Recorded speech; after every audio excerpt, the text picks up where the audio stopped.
রাজ্যে আমার উপরে কেন আক্রমণ হচ্ছে? এই ছোট ছোট পয়েন্টগুলো তুলে ধরছি বলে।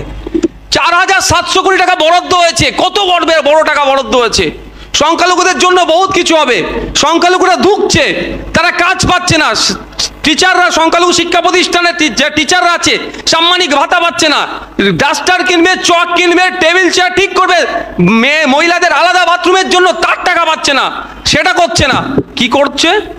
স্কুল এডুকেশনের টাকা দিয়ে দিচ্ছে। আর কি দেখলাম, 4700 কোটি টাকা বরাদ্দ করা হয়েছিল, বছরের শেষে কত টাকা খরচ করেছে শুনবেন?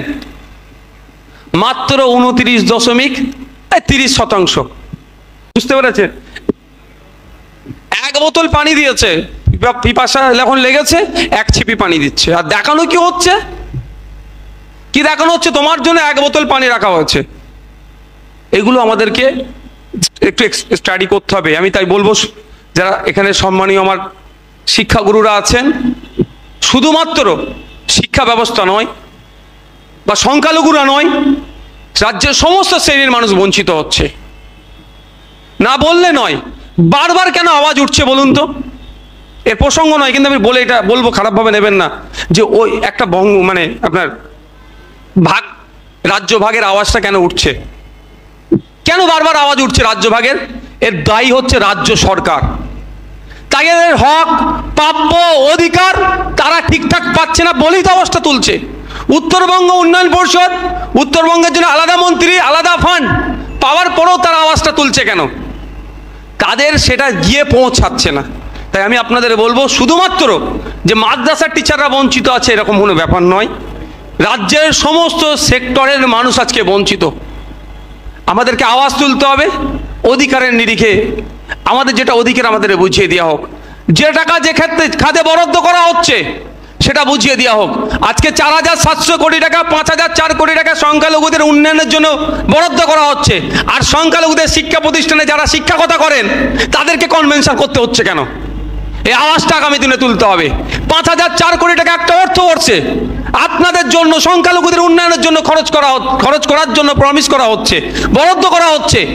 আর সেই সংখ্যালঘুদের শিক্ষা প্রতিষ্ঠানে সংখ্যালঘুদের ছেলেমেয়েরা উচ্চশিক্ষায় শিক্ষিত হবে, যেখান থেকে বুনিয়াদী শিক্ষা অর্জন করবে, সেই শিক্ষা প্রতিষ্ঠানগুলোকে ধ্বংস করে দিচ্ছে। শূন্য পদ পূরণ হচ্ছে না কেন? এই আওয়াজটা তুলতে হবে। আলিয়া বিশ্ববিদ্যালয় একইভাবে আছে। তাই আপনাদের বলবো, আওয়াজ তুলুন। আপনাদের সাথে আমি আছি। আমি রাজনৈতিক ফায়দার জন্য বলছি না, আমার ব্যক্তিগত স্বার্থসিদ্ধির জন্য নয়। আমি চাই একটা সুষ্ঠু সমাজ ব্যবস্থা, যে সমাজ ব্যবস্থাতে শিক্ষা, স্বাস্থ্য সহ মৌলিক অধিকারে কারো হস্তক্ষেপ হবে না। আমি ওই সমাজ ব্যবস্থা চাইছি, যে সমাজ ব্যবস্থাতে কলকাতা পিজি হসপিটালের ভোরে গিয়ে, আজকে আপনারা কলকাতা যারা থাকবেন, আমার কথা যদি ভুল হয় গিয়ে প্রমাণ করে দেবেন, ভোর 4টে থেকে রুগীর যে লাইনগুলো দিচ্ছে আউটডোরে, শিলিগুড়ি, দার্জিলিং, কুচবিহার, মালদা, মুর্শিদাবাদ, বীরভূম, পুরুলিয়া, সুন্দরবনের রুগীরা এখানে এসে লাইন দিচ্ছে। ওই সমাজ ব্যবস্থা আমি চাই না। আমি ওই সমাজ ব্যবস্থার অন্বেষণ করছি। আমার দায়িত্ব, ক্ষমতা পাওয়া আমার লক্ষ্য নয়। ওই সমাজ ব্যবস্থার জন্য আমি এগিয়ে যাচ্ছি, যে সুন্দরবন প্রত্যন্ত অঞ্চলেও যেন পিজির মতো একটা হসপিটাল ওখানে তৈরি করা যায়। দক্ষিণ উত্তরবঙ্গে ওই ধরনের হসপিটাল যেন তৈরি করা যায়, বাঁকুড়াতেও যেন ওই ধরনের হসপিটাল হয়, কুচবিহারেও যেন হয়। এই সমাজ ব্যবস্থার আমি অন্বেষণ করছি।